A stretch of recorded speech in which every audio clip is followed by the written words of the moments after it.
예, 어제 그제 저희가 유동규 전 본부장이 유튜브에서 이재명 대표에 대한 100번 정도의 대하 드라마 폭로를 하겠다.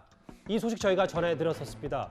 그런데 이걸 이재명 대표 측이 법원에 막아달라고 요청한 것으로 전해졌습니다. 제가 좀 배신감일 수도 있는데 제가 좀 착각했다 하는 생각이 많이 들었습니다. 이 사건 터지고 난 다음에 원래 이제 좀 어려울 때 진면목을 본다고 하잖아요. 이제 그런 부분에서 제가 생각했던 것들은 상당히 다르구나 라는 거를 좀 느끼게 됐습니다. 그냥 다 깨끗하게 씻고 싶습니다. 그래서 저는 이제 자수하는 마음으로 임하고 있는 거고, 그리고 누구를 욕하거나 탓하거나 원망하지도 않습니다. 이재명 지사 그 당시에는 이름은 사실상 뭐라고 그럴까요? 불문율이라고 할까요? 금기했던 사안이었기 때문에. 어제 JTBC 보도에 따르면 민주당 측의 얘기, 이재명 대표 측은 지금 유동규 전 본부장의 공범으로 지목된 정진상 전 실장 유무죄 다투고 있는데 저렇게 유튜브에서 여론전 펼치는 건 형평성에 어긋난다. 법적 대응까지 하겠다고 하는데 법을 다루시는 분으로서 어떻게 평가를 좀 하시겠어요? 일단은 저도 앞부분 잠깐 봤는데 재밌을 것 같다는 생각은 들더라고요. 그런데 이제 우리나라 헌법 21조에 제목은 언론 출판의 자유라고 되어 있는데 일반적으로 알려져 있기는 표현의 자유가 있거든요. 이 표현의 자유는 헌법상의 우리나라 국민들의 기본권입니다. 그렇기 때문에 사전 검열은 원칙적으로 금지가 되는 거예요. 그런데 이게 예외적으로 사전 검열이 인정이 되려면 어떻게 해야 되느냐? 대법원은 그 내용이 진실한 것이고 그다음에 반공익적인 경우가 아닌 경우에만 이제 검열이 인정이 된다는 이야기죠. 그런데 가처분이라고 하는 것은 방송금지 가처분이라고 하는 것은 그 대법원에 의할 때 표현의 자유를 중대하게 제약하는 것이다. 그렇기 때문에 그러한 방송이 고도의 위법성이 있거나 공공의 이익에 부합하거나 이런 요건들이 다 갖춰져야 예외적으로 이제 인정이 되는 거거든요.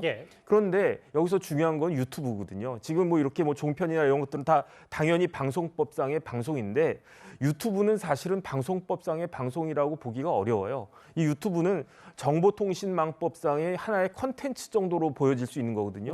그렇기 때문에 방송심의 규정의 대상도 유튜브는 되지가 않는단 말이죠. 그런 유튜브에 대해서 만약에 방송금지 가처분을 갖다가 하거나 무슨 가처분을 한다고 했을 때 과연 여기에 대해서 법원이 그 가처분 결정을 굉장히 예외적으로 인정된 가처분 결정을 인용해 줄 것인가, 저는 좀 많이 회의적이다라는 생각이 듭니다. 근데 민주당 측이 그것도 검토 안 해보고 이렇게 얘기하지는 않았을 테고, 그러면 결국 법원에서 이거 좀 유튜브 방송 막아달라고 요청하는 것 자체가 법원이 민주당 손을 들어주지 않는다는 걸 알면서도 했다는 건 좀 약간의 유동규 전 본부장 압박용입니까? 근데 제가 봤을 때 요즘 민주당 하는 걸 보면요, 그냥 검토 안 하고 막 던지는 게 너무나 많기 때문에 과연 이런 부분들에 대해서 검토를 했을지 하는 그런 생각은 들고, 만약에 검토를 했는데 그럼에도 불구하고 이제 제대로 대비를 해가지고 하면 그러면 혹시 제 예상과는 틀리게 이제 가처분이 나올 수도 있지 않을까 하는 생각이 들기는 드는데 제 생각에는 제대로 검토 안 했을 확률이 훨씬 더 높지 않을까 그런 생각이 듭니다. 너무 정색하고 말씀하셨지 약간 농담 섞인 거라고 제가 받아들이겠습니다. 노 교수님 일단 먼저 말씀하시죠. 잘 얘기하셨지만 우리나라 모든 기본권 중에 가장 중요한 것이 표현의 자유라고 알려지고 있고요. 또 표현의 자유의 또 가장 중요한 원칙 중에 하나가 사전 억제 금지 원칙입니다. 일단 얘기하는 걸 들어보고 표현된 내용을 들어보고 그다음에 그것이 허위 사실이거나 명예훼손이거나 할 때 그때 나중에 대응하는 그것이 원칙이거든요. 아직 지금 유동규 씨가 무슨 말할지도 모르잖아요. 그걸 어떻게 방송 금지, 방송도 아니지 만약에 현대로 유튜브 사설 플랫폼입니다. 그걸 어떻게 합니까? 그리고 유튜브는 잘 아시지만 우리나라 플랫폼이 아닙니다. 그 유튜브에다가 우리가 가처분해서 금지해달라고 할 수가 있는 게 아니고요. 또 이게 이유가 재판에 영향을 미칠 가능성이 있어서 이건 금지한다?